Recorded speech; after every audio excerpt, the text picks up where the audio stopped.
Vamos continuar falando das eleições 2022.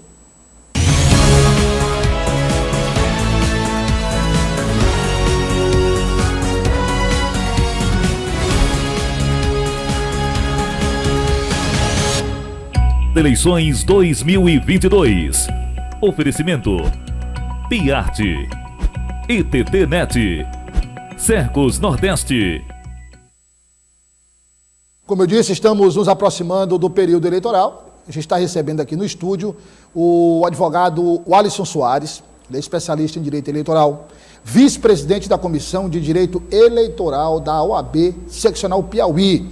Ele vai falar sobre o domingo, o que é permitido, o que é proibido para eleitores e candidatos. Doutor Alisson, prazer recebê-lo aqui, muito obrigado pela presença. Douglas. Prazer é nosso. Só viu aí a reportagem, já começa com um problema, né? Problema de transporte, que é um problema que pode, a gente, às vezes, a população tende a analisar um fato como esse só em relação à falta de ônibus. Mas se o eleitor não sai de casa, doutor Alisson, se não tem ônibus, se não sai de casa para votar, ou se sai, espera muito tempo, não aparece ônibus, volta, a gente vê isso se repetir, isso vai gerar um problema chamado abstenção. Esse problema vai influenciar, aí dependendo do tamanho dele, o resultado final do processo, né? É verdade. E assim, no frigir dos ovos dessa questão toda, o resumo é que transporte coletivo é responsabilidade do município. O setor privado, ele presta um serviço que é uma autorização desse município. Então, se ele presta mal ou bem, essa responsabilidade, ela sempre vai recair sobre a prefeitura municipal.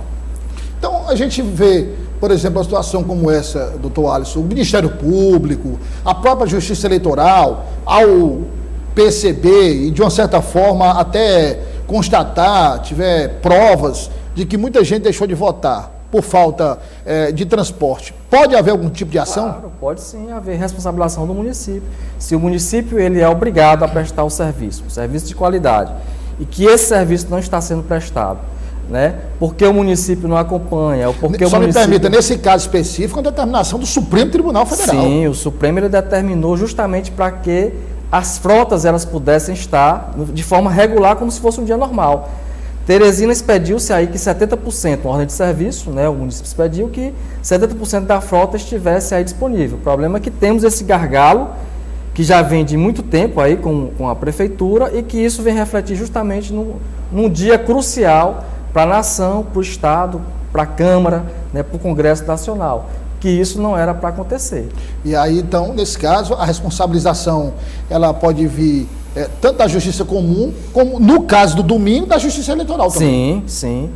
Qualquer pessoa, inclusive cidadão, tem vias eleitas, vamos dizer assim, judiciais, que pode judicializar e responsabilizar se os eleitores deixarem de comparecer por falta de ônibus, que já existe essa recomendação do TSE, que já existe recomendações outras para que sejam garantidos o voto, né, no dia da eleição. Doutor Alisson, vamos lá para o domingo, exatamente para o dia da eleição.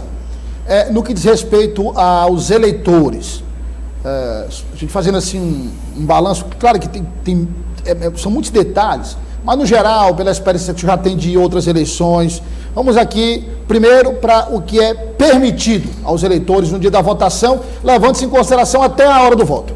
O eleitor ele poderá votar de 8 às 17 horas, poderá ir vestido a caráter, né, com qualquer camisa, com a bandeira do partido, com a camisa do seu candidato, adesivo, com o nome, com o bottom, desde que seja individual, certo? E não seja saia gritando ou falando com quem está votando, que é a parte silenciosa. Então ele pode ir tranquilo, adentrar a cabine de votação, votar e sair de forma tranquila. O que ele não pode levar é um monte de gente com camisas padronizadas, um grupo, né, que vão estar lá, inclusive, expressando, gritando, que aí já deixa de ser silenciosa, qual é a sua opção política. Isso não pode. Por que é que isso acontece, Douglas? Porque nós já passamos da campanha. Chegamos ao dia da eleição. O dia da eleição é para ter a tranquilidade e permitir que todos votem de forma tranquila, escolha seu candidato, escolha qual é o projeto que quer para o Brasil e escolha o projeto que quer para o Estado. Em relação a tempo de votação, às vezes muita gente fica preocupada, demora, mas isso não tem que ter. As urnas, tem que ter. Elas vão ter uma celeridade 18 vezes a mais que as urnas anteriores, é uma novidade, inclusive. Então são 18 vezes mais rápidas as urnas atuais do que as anteriores. Isso. Agora, e qual a outra novidade? É que a pessoa vai ter o tempo de votar e vai aparecer a mensagem para ela confirmar.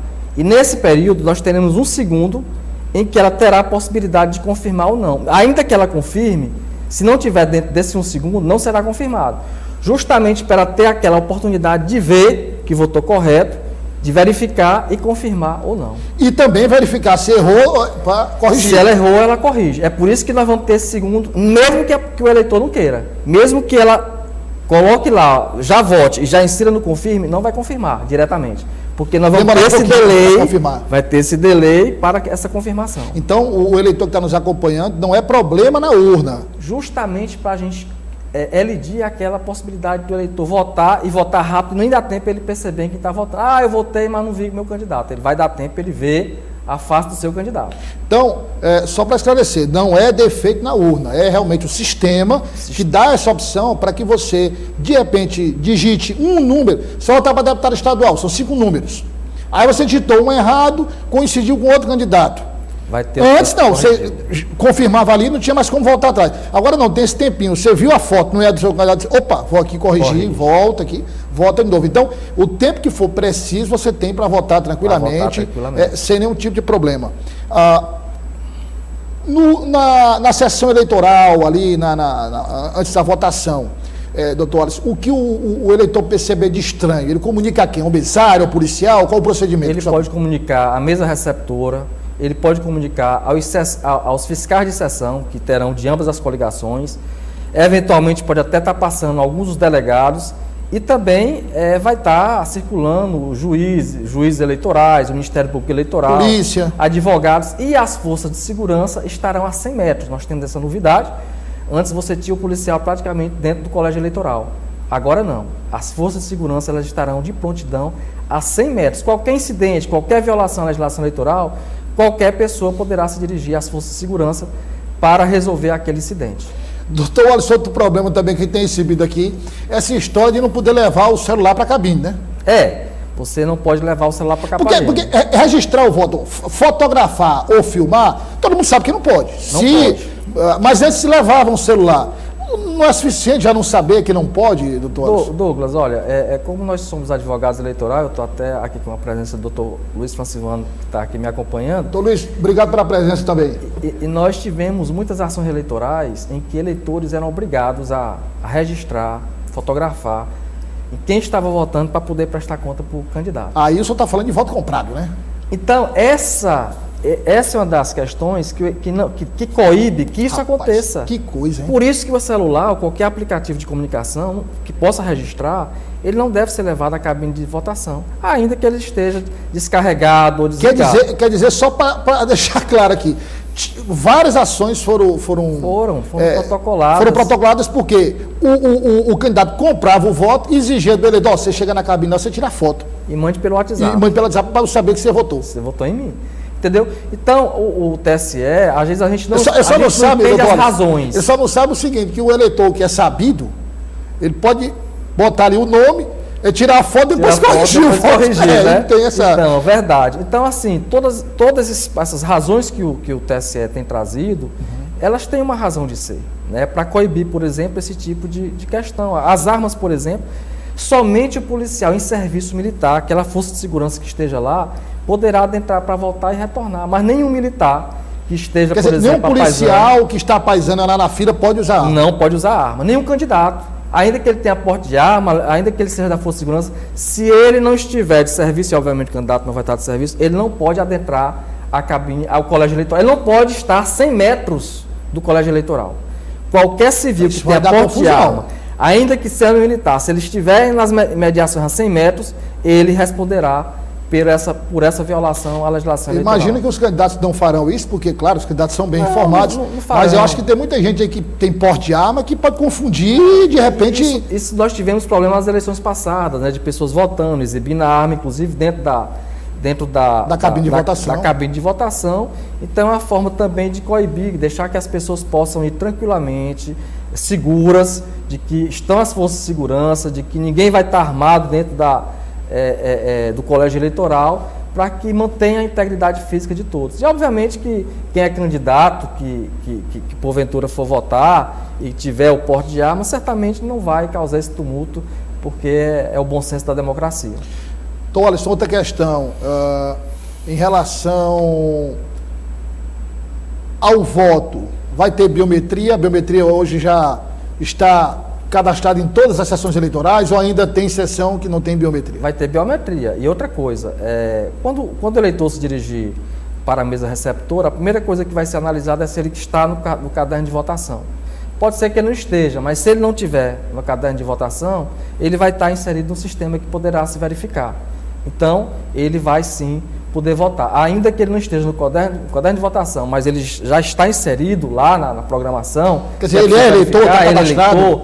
Aí sim, ele poderá votar sem nenhum problema. Então é necessário levar o quê? Você pode levar qualquer documento, né, pessoal, com foto. Você poderá levar, inclusive, só o celular com o seu, é título.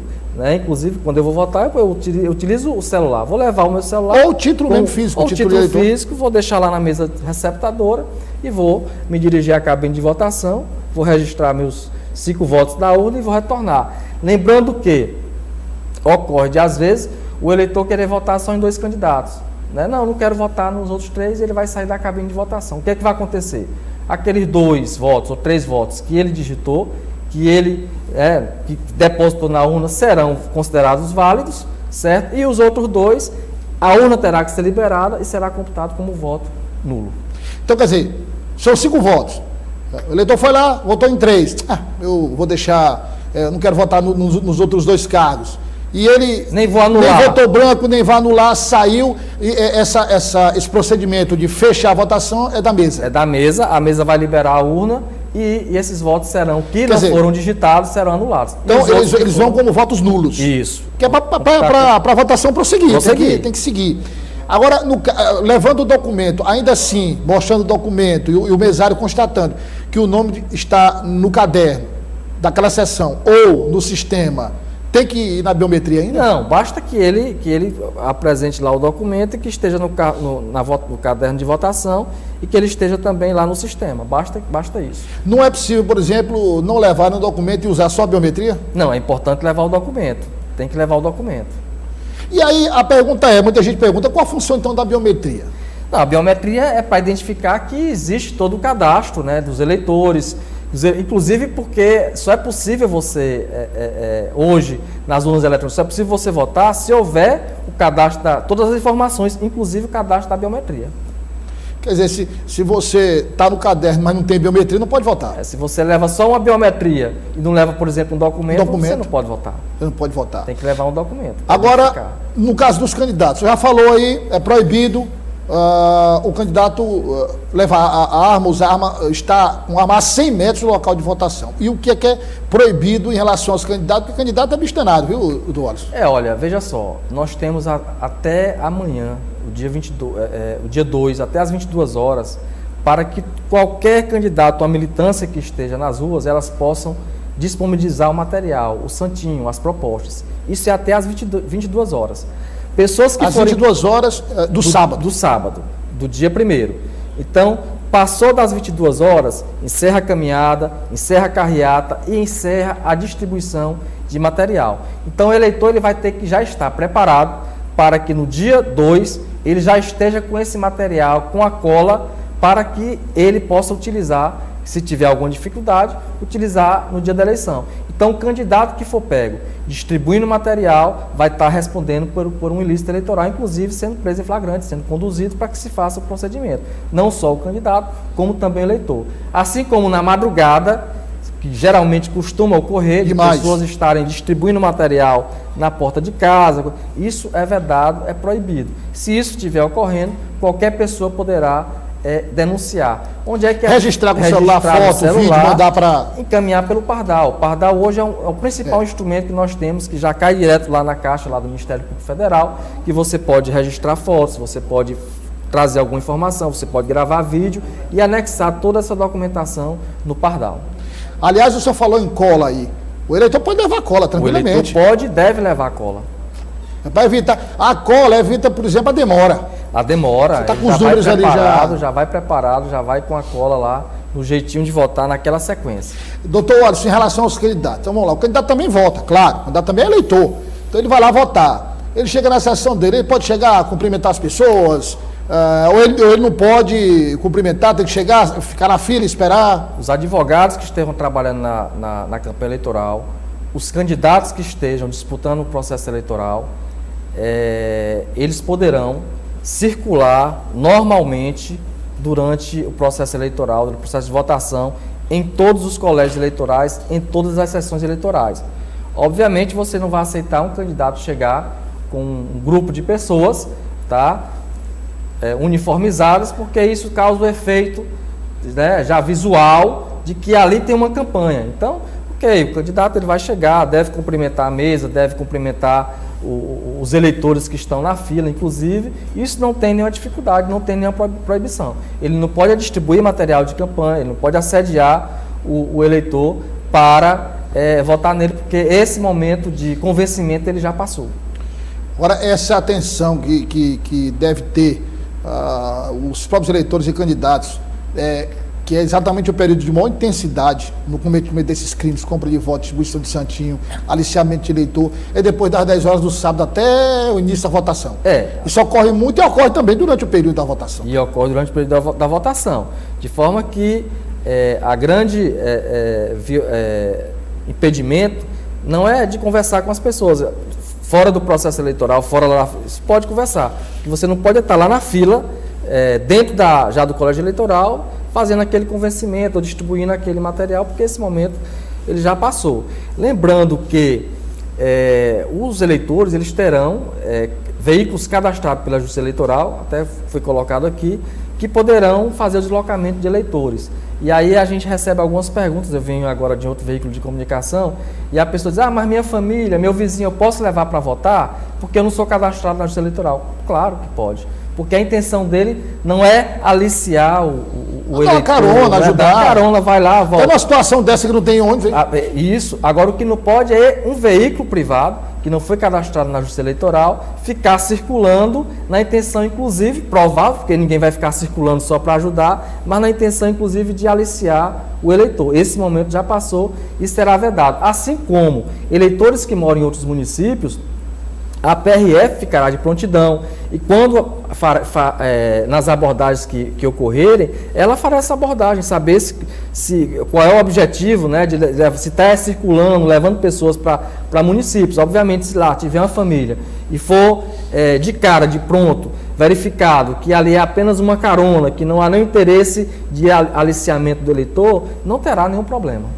Agora, doutor Alisson, o flagrante, seja ele qual for, seja ele em relação a eleitores, seja ele em relação a candidatos, é um momento complexo, né? Porque esse flagrante, suponhamos que lá no momento estejam delegados, advogados de partidos, a polícia, eleitores, enfim, a caracterização do crime. Qual é a orientação da Justiça Eleitoral para o momento do flagrante e caracterizar o crime? Ali é compra de voto por isso, por isso, por isso, ali é aliciamento de eleitor, aliciamento verbal por isso, por isso. Qual a orientação? Veja só, se eu sou um militante, ou um cabo eleitoral, que hoje, inclusive, o cabo eleitoral é formalizado, é permitido, inclusive, na legislação eleitoral.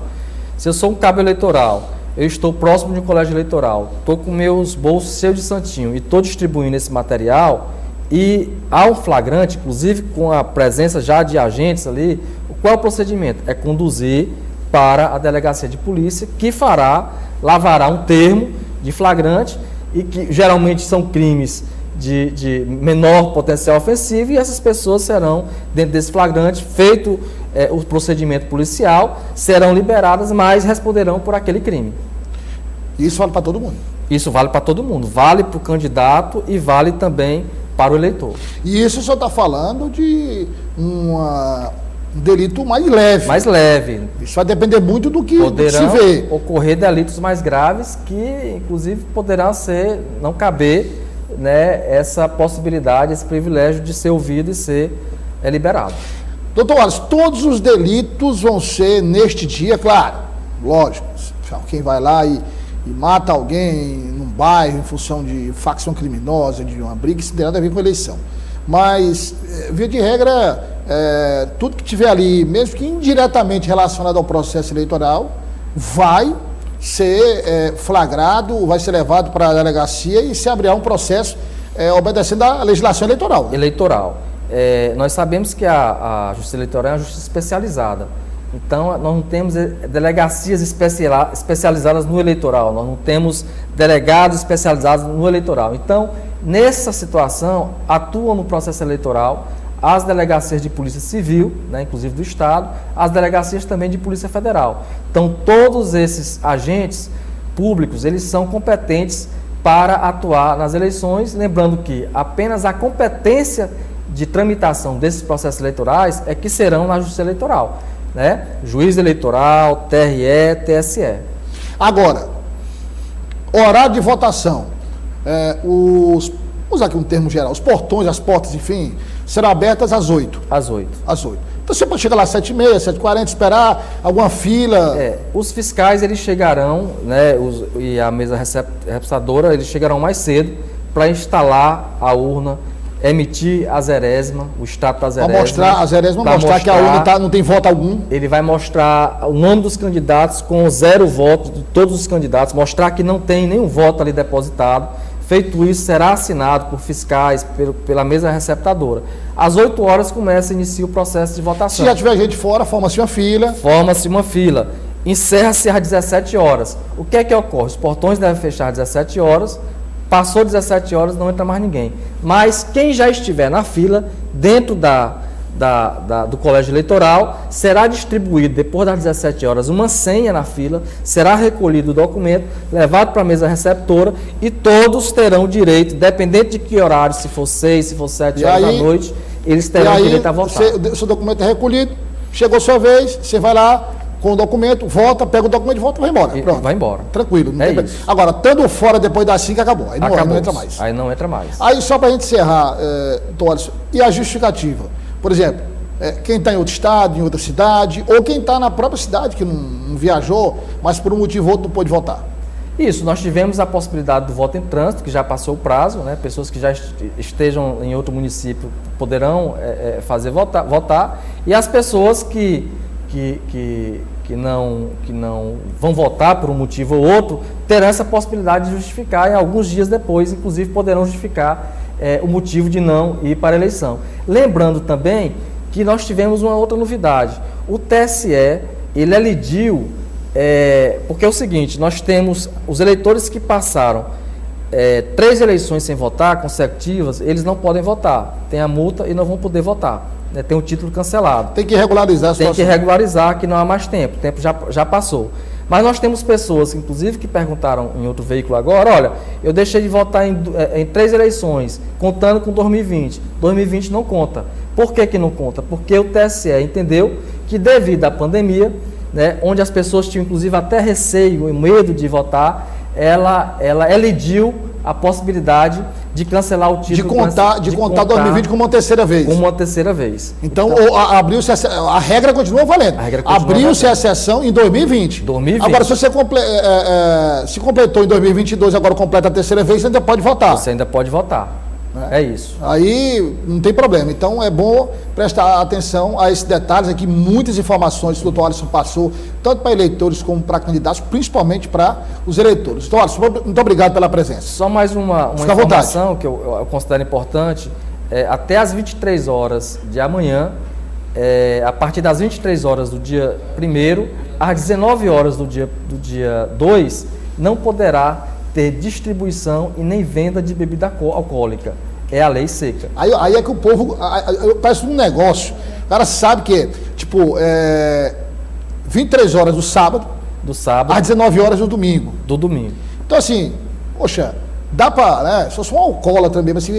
dá para e, nesse caso aí, é bom também, aí o senhor tocou no ponto importante. Então, a gente diz, não, vamos fazer aqui em casa, se estiver em casa. Se estiver em casa, não tem problema. Não há nenhum impedimento. O que não pode é ter um comércio aberto, vendendo bebida alcoólica, ou ter alguém, porque geralmente campanhas fazem isso, né, ter alguém distribuindo bebida. Então a distribuição ou a venda é proibida. Ou então também dá flagrante aquela história, por exemplo, tem um comércio ali, não é nem chega a regalar os olhos bem. Um comércio que tem o bar ali, aí tem uma areazinha aberta atrás, aí entra lá 10 pessoas, fecha e tem um pessoal bebendo lá. Se for flagrado também pode ser. Está comercializando. Está comercializando. Se for flagrado, responderá pelo crime, será conduzido para a delegacia de polícia, onde será feitos os procedimentos. Obrigado, doutor Adson. Muito obrigado realmente pelos esclarecimentos aqui.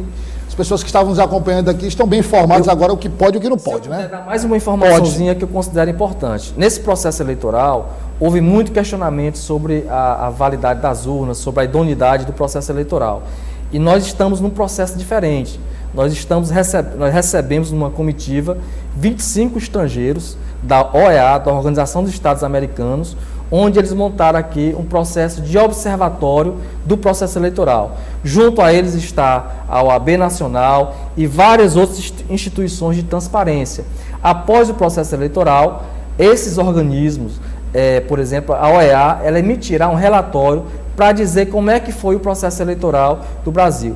Isso é comum nos estados democráticos, né, onde tem democracia e onde teve uma amplificação da possibilidade de ter fraude nas urnas que nunca foi comprovada. Então isso é mais uma garantia de que o processo brasileiro, o processo de eleição, a escolha do nosso futuro presidente, dos deputados, dos legisladores e de governos estaduais será um processo limpo, será um processo justo e atenderá à vontade do eleitor brasileiro. Ainda tem essa outra ferramenta de controle. Obrigado, doutor Alisson, pela presença. A gente continua falando de eleições 2022 no Jornal Dia News.